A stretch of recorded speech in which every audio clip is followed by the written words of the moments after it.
Assalamualaikum warahmatullahi wabarakatuh. Kami dari kelompok 9 ingin mempresentasikan hasil kerja kelompok kami, yaitu tentang penawaran uang dan kegiatan ekonomi negara. Baik, di sini kami memiliki 4 anggota kelompok, yaitu yang pertama Erlina Astuti, yang kedua saya sendiri Muhammad Iqbal Cesaria, yang ketiga Muhammad Iksan Sapik, dan yang terakhir ada Nurul Aini Al-Hidayati. Oke, di sini kami membahas ada 4 poin materi. Yang pertama penawaran uang dan harga pandangan klasik, yang kedua teori keuangan Keynes, yang ketiga uang dan kegiatan ekonomi menurut pandangan Keynes, dan yang terakhir adalah kebijakan moneter dan kegiatan ekonomi. Penawaran uang dan harga pandangan klasik. Di sini ada terpapar yaitu tentang teori keuangan yang berbunyi analisis yang menjelaskan tentang perhubungan di antara penawaran uang dengan tingkat harga dan kegiatan ekonomi negara. Lalu kita masuk ke teori keuangan klasik, itu dapat dibedakan menjadi dua, yaitu yang pertama teori kuantitas yang berbunyi, perubahan dalam penawaran uang akan menimbulkan perubahan yang sama presentasinya dengan tingkat harga. Lalu teori yang kedua yaitu teori sisa tunai. Teori sisa tunai ini berbunyi merupakan teori yang menerangkan sifat hubungan di antara penawaran uang dan tingkat harga. Dalam artian, teori ini juga mempunyai pandangan yang sama dengan teori kuantitas uang. Selanjutnya itu asumsi dan pandangan teori kuantitas uang. Yang pertama itu laju peredaran uang atau V adalah tetap. Menurut ahli ekonomi klasik, peredaran uang itu tergantung kepada beberapa faktor teknikal seperti sistem pembayaran gaji, ciri-ciri kegiatan perdagangan, efisiensi sistem pengangkutan, dan kepadatan penduduk. Yang kedua itu kecepatan kerja penuh selalu tercapai dalam ekonomi. Diasumsikan bahwa setiap barang yang diproduksi tidak akan pernah kurang dari produksi barang dan kecepatan kerja penuh. Selanjutnya, persamaan teori antara teori kuantitas uang dan teori sisa tunai.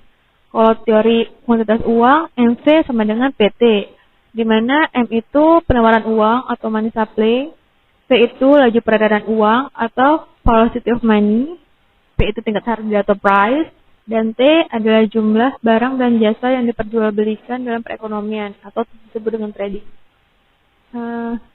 Persamaan teori sisa tunai, M sama dengan KPT, di mana M itu penawaran uang, P itu tingkat harga, T itu jumlah barang dan jasa yang diperjualbelikan dalam perekonomian, dan K itu bagian dari pendapatan masyarakat yang tetap dipegang masyarakat dalam bentuk tunai. Selanjutnya, kritik terhadap teori kuantitas uang. Yang pertama, pemisalan bahwa T adalah tetap itu kurang tepat. Menurut Keynes, kecepatan kerja penuh tidak selalu dicapai sehingga menyebabkan pengangguran. Yang kedua itu, laju peredaran uang tidak selalu tetap dalam jangka pendek dan jangka panjang. Maksudnya, pengangguran yang tinggi mengurangi pengeluaran masyarakat dan laju peredaran uang. Yang ketiga itu, perhubungan di antara penawaran uang dan harga lebih rumit dari yang diterangkan oleh teori kuantitas MC sama dengan PT. Yang keempat itu, teori kuantitas hanya memperhatikan fungsi uang sebagai alat untuk memungkinkan kegiatan tukar-menukar dan transaksi dengan menggunakan uang. Diasumsikan bahwa P atau price akan stabil apabila kenaikan T sama dengan kenaikan M. Yang terakhir itu, teori kuantitas uang mengabaikan adanya pengaruh perubahan penawaran uang terhadap suku bunga. Maksudnya itu, dalam pandangan klasik, penawaran uang itu tidak mempengaruhi suku bunga. Sementara pandangan Keynes, penawaran uang itu mempengaruhi suku bunga. Teori keuangan Keynes. Teori ini bertujuan untuk meminta uang kepada masyarakat. Yang pertama itu ada permintaan uang untuk transaksi, itu gunanya untuk melancarkan kegiatan jual beli dan kegiatan ekonomi. Lalu yang kedua, permintaan uang untuk berjaga-jaga. Uang yang dapat disisihkan itu bisa dihadapi dalam keadaan yang tidak diduga di masa-masa yang akan datang. Lalu yang terakhir yaitu permintaan uang untuk spekulasi. Uang ini bisa disimpan sebagai tabungan atau deposito kita, juga bisa digunakan untuk membeli surat-surat yang berharga. Uang dan kegiatan ekonomi menurut pandangan Keynes.